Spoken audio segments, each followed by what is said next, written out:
आप देख रहे हैं अपना बिहार और आपके साथ मैं हूं विवेक। जनता दरबार से जुड़ी बड़ी खबर की बात सबसे पहले। मुख्यमंत्री के जनता दरबार में त्रिवेणीगंज से आए एक युवक ने कहा कि अब तक घोषित राशि में टूटे हुए पुल का निर्माण नहीं कराया गया है और इसकी वजह से लाखों की आबादी प्रभावित हो रही है। मुख्यमंत्री के सामने जब यह मामला पहुंचा तो सीएम चौंक गए। उन्होंने तत्काल अपने सचिव दीपक कुमार को बुलाया, निर्देश दिया कि इस मामले को गंभीरता से लें। उन्होंने कहा कि हम लोन लेकर सारा काम करा रहे हैं, फिर ये काम कैसे छूट गया। उन्होंने विभागीय बैठक बुलाकर स्थिति की समीक्षा करने का निर्देश दिया। आना पड़ेगा, आपको बुला करके बात करिए।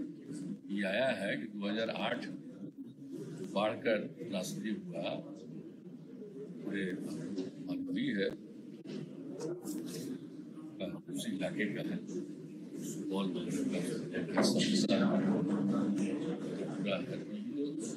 लेकर के है, वहाँ पे टूट गया और वो अब तक नहीं बना।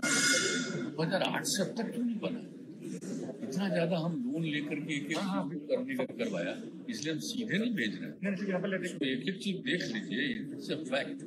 अगर ये सच्चाई है तो फिर अब तक क्यों नहीं हुए?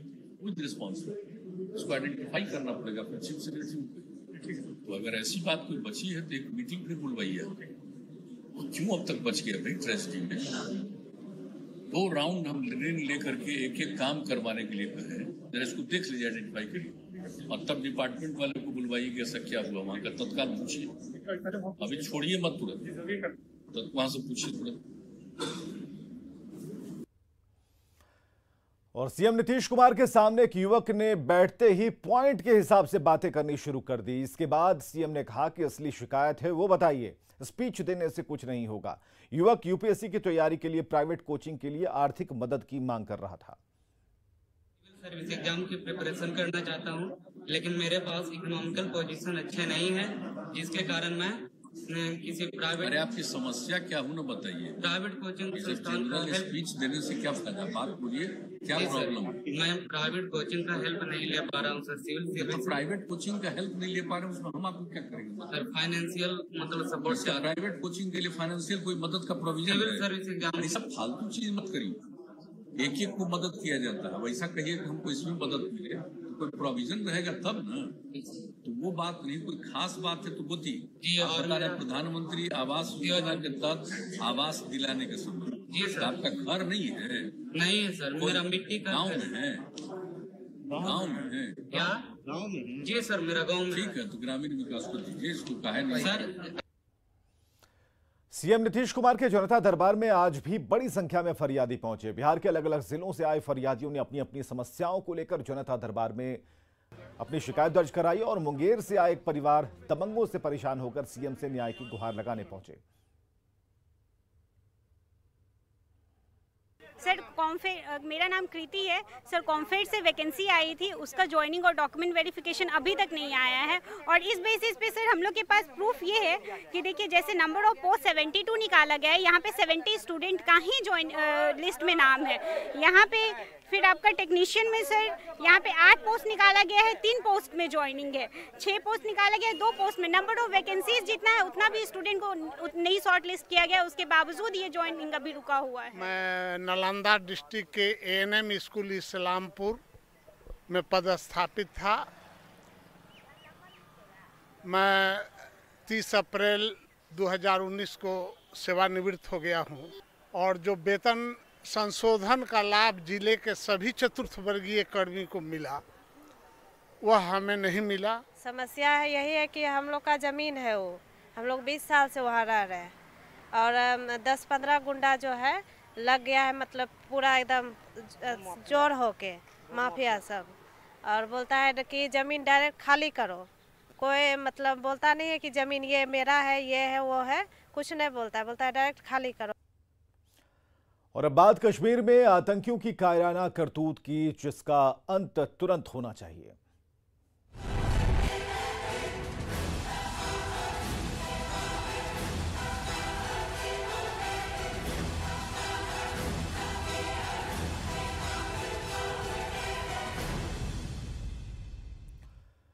तो जम्मू कश्मीर में आतंकियों ने अररिया के मजदूरों की हत्या कर दी। एक मजदूर राजा ऋषिदेव बौंसी के रहने वाले थे और जोगिंद्र ऋषिदेव खैरूगंज गांव के रहने वाले थे।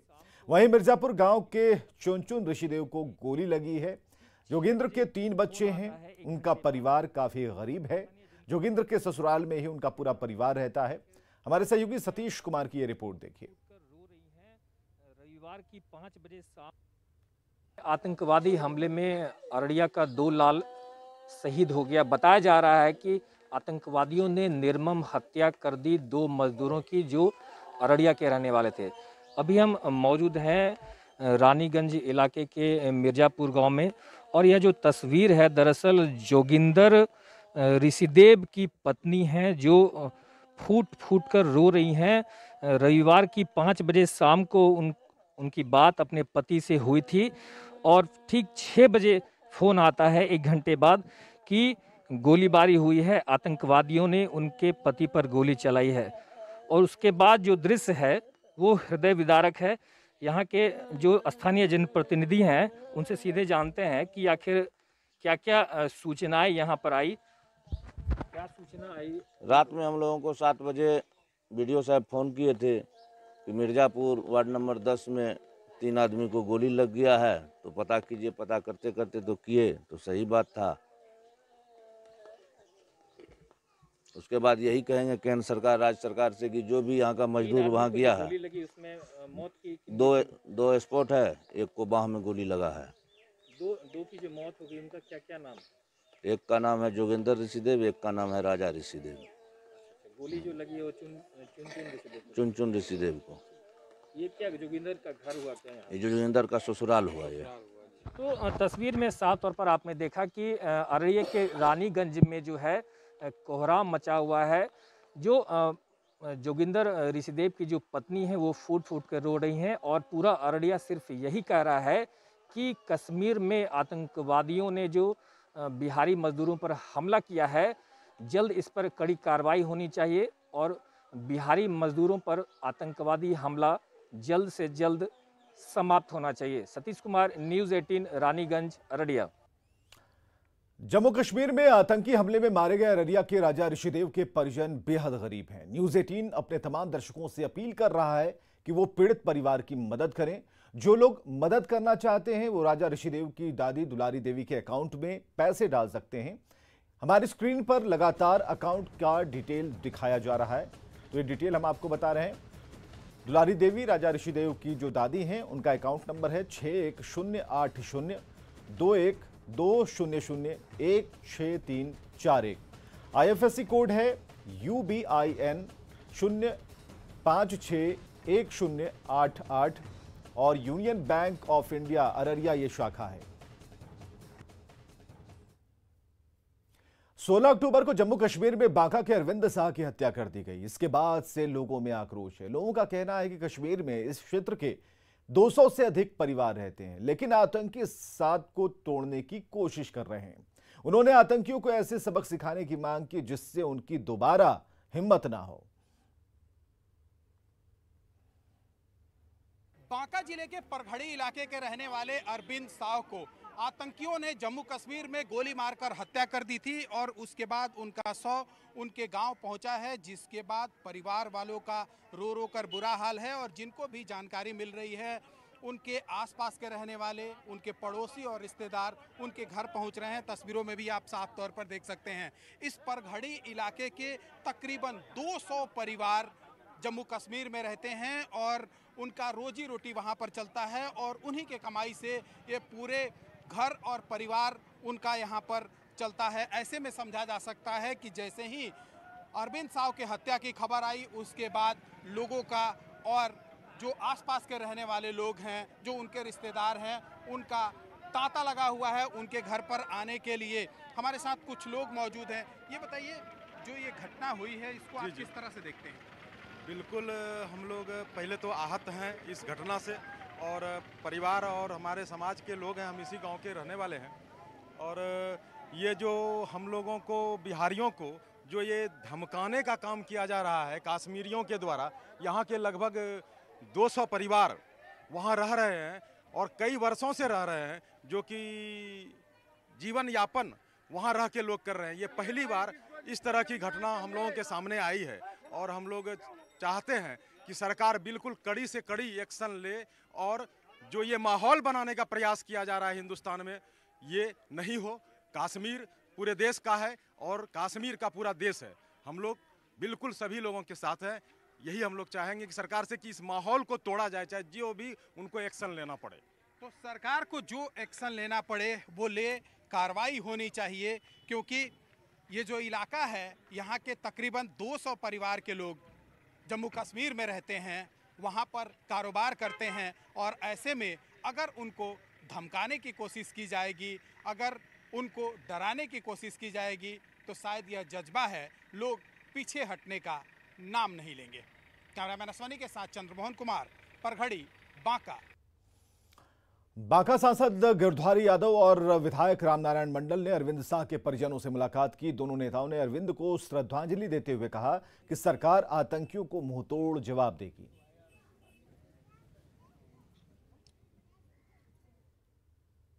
ये हत्या व्यर्थ नहीं जाने दिया जाएगा। वहाँ की सरकार, कश्मीर की सरकार, वहाँ के राज्यपाल माननीय मनोज सिन्हा जी ने घोषणा किया है कि एक एक इसकी सबका बदला लिया जाएगा। आतंकवादियों को सावधान करने के लिए कहा गया है और आतंकवादी कोई बख्शे नहीं जाएंगे। ये कार्रवाई के लिए तैयार किया जा रहा है। सेना तैयार उतर गई है। ये तो ये कायर होते ही हैं, ये लड़ाकू बहादुर थोड़े होते हैं। जो आतंकवादी होगा वो कायर होगा। माने इनके साथ भी सख्ती से पेश आनी चाहिए। पूरी सख्ती आ रही है और हमारे जो आदमी का मर्डर है वो मर्डर न समझिए, देश के नाम पर कुर्बान हो रहा है। ये कोई मामूली बात नहीं कि वहाँ जाके कुर्बानी दे के भी लोग काम कर रहा है। ये तो हमारे देश के लिए लोग कुर्बान हो रहा है। जम्मू कश्मीर में बिहार वासियों की हत्या से लोगों में आक्रोश है। लोग सरकार से आतंकियों को मुंहतोड़ जवाब देने की मांग कर रहे हैं। बांका में अरविंद साह के गांव पड़घड़ी के लोगों और उनके परिजनों से हमारे सहयोगी नागेंद्र द्विवेदी ने बातचीत की। अभी मैं पड़घड़ी क्षेत्र के आसपास के लोगों के बीच में हूं। उनसे जानना चाहते हैं कि जो आतंकवादियों की कायराना हरकत है उनके साथ कैसा सलूक होना चाहिए। अच्छा बताओ, तुम साथ में अपने भाई के साथ थे, जो आतंकवादी घटना हुई है उस पर क्या कहना चाहते हो? कैसे उनके साथ पेश आना चाहिए? उसको खून का बदला खून होना चाहिए। अच्छा, बार बार इसी तरह करते, 10 दिन से परेशान कर, 17 साल से रह रहे, कोई दिक्कत नहीं हुआ था। अच्छा, आज 10 दिन से दिक्कत हो रहा है। सब जितना बिहार है तो पूछ के मार रहा है, खाली हिंदुओं को मार रहा है। एकदम अन्याय हो रहा है।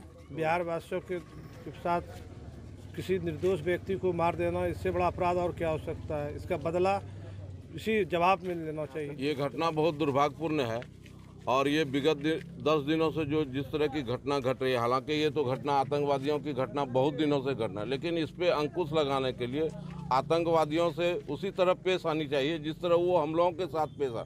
खून का बदला खून निश्चित रूप से होना चाहिए। Nagendra, news 18 network, Banka. और भागलपुर के लोगों ने केंद्र और बिहार सरकार से आतंकियों पर कड़ी कार्रवाई करने की मांग की है। इन लोगों ने पाकिस्तान के खिलाफ अपना गुस्सा जाहिर किया। देखिए हमारे सहयोगी आशीष रंजन की रिपोर्ट। जम्मू कश्मीर में लगातार 4 बिहार वासियों की हत्या कर दी गई है, जो कामगार वहां काम करने गए थे और उसको लेकर जो है लोगों में काफी आक्रोश है। यहां पर जो लोग हैं वो लगातार जो है आतंकवाद मुर्दाबाद के नारे लगा रहे हैं और पाकिस्तान मुर्दाबाद के नारे लगा रहे हैं। लोगों का साफ कहना है कि सरकार उस पर ठोस कार्रवाई करे। हम यहाँ पर कुछ लोग हैं, उनसे बात करते हैं। सर, लगातार इस तरह की घटना हो रही है, बिहार वासियों के साथ हत्या की जा रही है, क्या मांग है आप लोगों की? हमारा मांग है भारत सरकार से कठोर आतंकवादियों के विरुद्ध कार्रवाई की जाए और पाकिस्तान के विरुद्ध एक जंग छेड़ा जाए। बिहार के साथ अन्याय हो रहा है, इस पर कठोर कार्रवाई करना चाहिए केंद्र सरकार को। किस तरह की कार्रवाई होनी चाहिए? ईंट का जवाब पत्थर से देना चाहिए और क्या। उसके साथ जो है वो अन्याय हो रहा है, उसका कुछ सहयोग लड़ना चाहिए। अगर उसका मालिक गिरावो। किसको गिराना चाहिए? पाकिस्तान को जो आतंकवाद आता है हमको मारने के लिए, उसको क्या देख रहे हैं? उसको मुंह देख रहे हैं और मार रहा है हम लोगों को और उसको मार के भाग जाता है। क्यों लोग उसको मारेंगे? उसको मारो गिरा के। जम्मू कश्मीर में बिहार निवासियों की हत्या पर नेता प्रतिपक्ष तेजस्वी यादव ने एक पत्र लिखा। पत्र के जरिए तेजस्वी ने बिहार सरकार पर निशाना साधा है।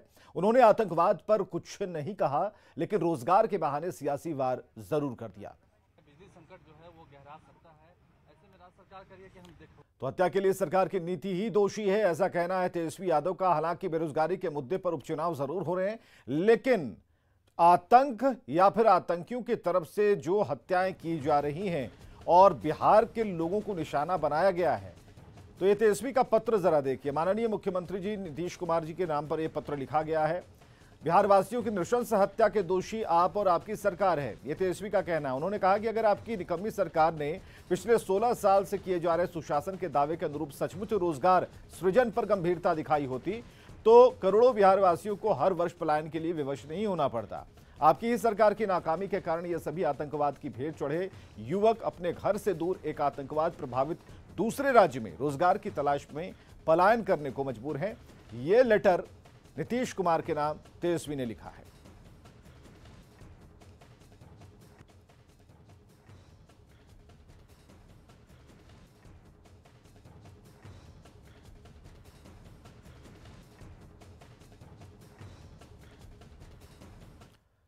तो बिहार निवासियों की हत्या पर जीतन राम मांझी ने भी ट्वीट किया। उन्होंने लिखा कि कश्मीर में लगातार हमारे निहत्थे बिहारी भाइयों की हत्या की जा रही है, जिससे मन व्यथित है। अगर हालात में बदलाव नहीं हो पा रहा है तो प्रधानमंत्री जी से आग्रह है कि कश्मीर को सुधारने की जिम्मेदारी हम बिहारियों पर छोड़ दीजिए। 15 दिन में सुधार नहीं दिया तो कहिएगा।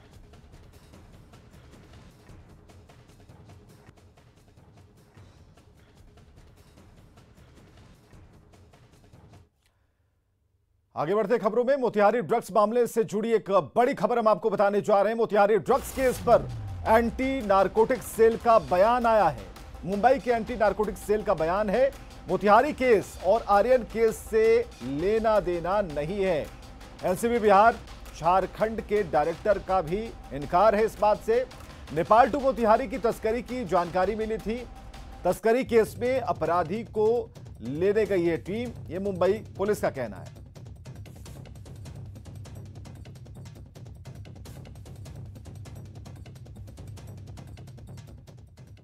एंटी नारकोटिक सेल के कांदिवली यूनिट ने 2 केसेस किए थे, जिसमें 16 केजी चरस जब्त किया गया था। इन्वेस्टिगेशन में इसमें ये सामने आया था कि ये जो चरस है वो नेपाल से सप्लाई किया जा रहा है थ्रू बिहार। तो इसी इन्वेस्टिगेशन में एक मोतिहारी जिले की लिंक भी डिस्क्लोज हुई थी, जिसमें एक एक्यूज मोतिहारी जिले में स्थित जेल में बंद है और वो वहाँ से ऑपरेट कर रहा है, ऐसी इंफॉर्मेशन सामने आई थी। इसी के बेसिस पे एक टीम बिहार मोतिहारी यहाँ पे भेजी गई है, जो इसका इन्वेस्टिगेशन कर रही है और लीगल प्रोसीजर्स कंप्लीट करके वो इस एक्यूज को मुंबई में भी लाया जाएगा और आगे की जांच पड़ताल की जाएगी। आजादी के अमृत महोत्सव के साथ ही देश में दूध क्रांति लाने वाला अमूल ब्रांड भी अपनी 75वीं सालगिरह का जश्न मना रहा है। इस मौके पर आइए आपको बताते हैं कि अमूल ने समय समय पर अपनी बात देश विदेश में कैसे पूरी कामयाबी के साथ पहुंचाई। अमूल ने अनूठे अंदाज में अपने प्रोडक्ट्स की जानकारी लोगों तक पहुंचाई। अमूल का हर विज्ञापन नई कहानी कहता है। अमूल की कोशिश रहती है कि अपनी बात निराले और दिलचस्प अंदाज में आप तक पहुंचाए। आइए देखते हैं अमूल की एक अमूल्य कहानी।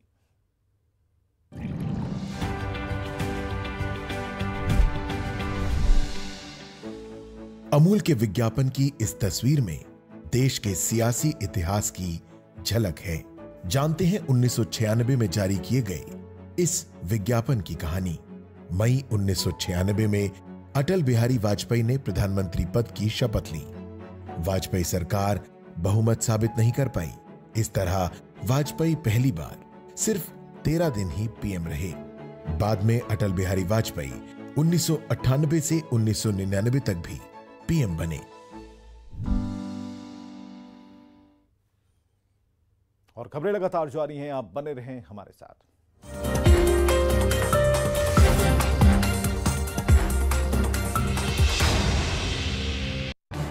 इस न्यूज हेडलाइन